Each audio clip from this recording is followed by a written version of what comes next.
All right, so yesterday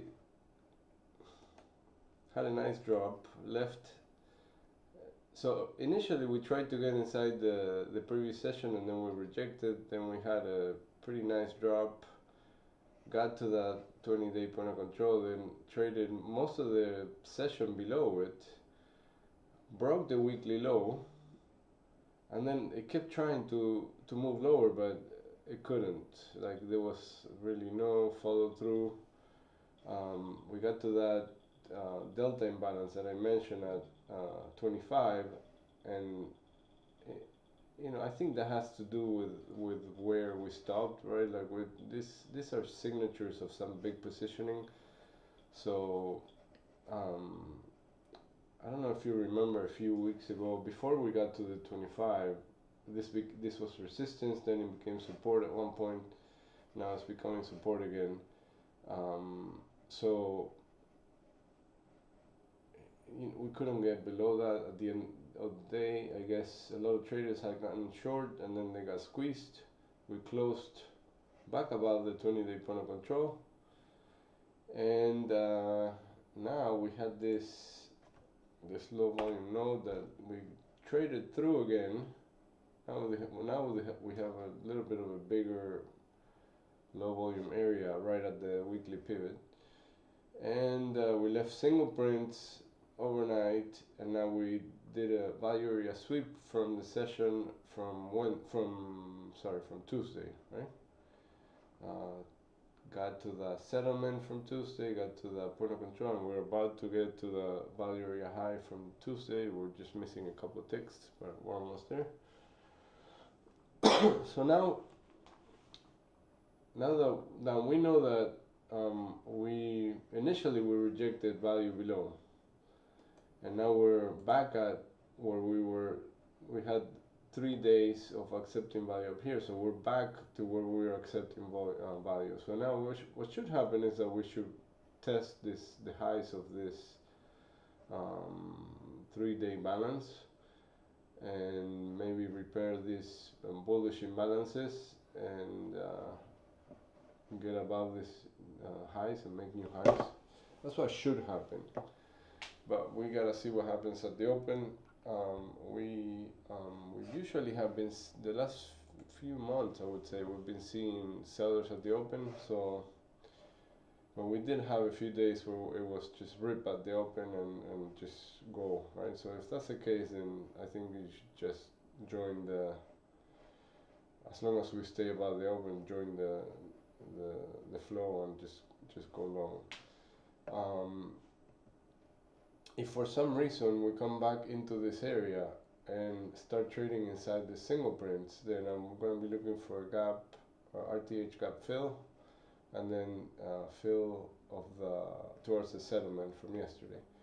And then at that point, we need to hold below yesterday's value area high in order to do a sweep through value, and test value area low, which could happen too, right? In this market, we've seen this. We have big ranges, 50 points, 60 points is a normal day. So, we could have something like that happen. Then the other thing that I'm looking at is an attempt to fill the gap but failing, and have this area become support, and then take this long from here into new highs. And the third option would be to just chop around and fill this area and just go nowhere, which in that case, then fading the edges would be the way to trade that.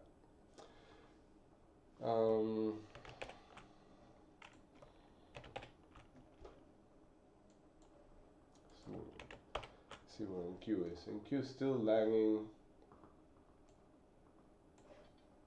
still very laggy.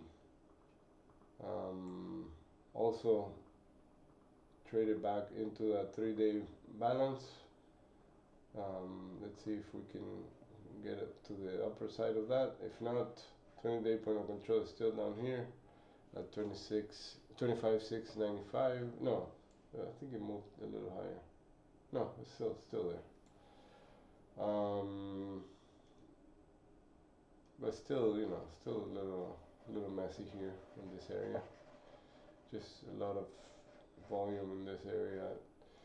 We still have these highs that I mentioned the other day. So in an event that we break above this range, I would look for this 120 to 160 area to be taken. Let's see. Gold. 1, 2, 3, 4. This is the fifth day of balance up here after breaking above this range. Still single prints there. Yesterday I had a moment where it dropped a lot very fast. See, from the top of the range to the bottom of the range, and then ended up closing towards the middle. So this whole range is at the working range that we have now, with some support at the 45.85ish and resistance at the highs at 46.50. And silver is trying to accept up here. The 5-day point of control moved at 291, so it's trading between well, I mean, it's one time framing up, so it's still moving up. I think it wants 100, so but still a little crazy. It's still moving 6-7% a day, so be very careful if you're trading. Let's see. Crude yesterday had a huge drop. I rolled to the H contract, but after testing that 200 moving average, it just dropped like a rock. I think it was on Iran news, but I'm not sure if that was the reason. Big drop there. So if we still see sellers on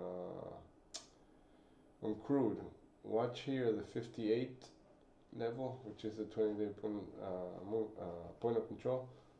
That should be a magnet for the time being if we get below this area. But we do have a little bit of consolidation here. We're putting some volume here at 59.27.28. So maybe we bounce from here and make another attempt at this highs. But this looks pretty bearish right now. All right, we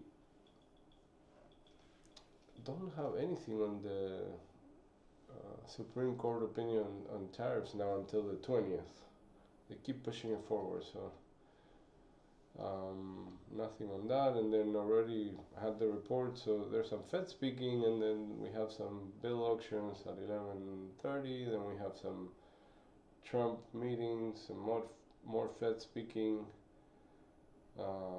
So not much going on today. All right, good luck everybody, and see you around.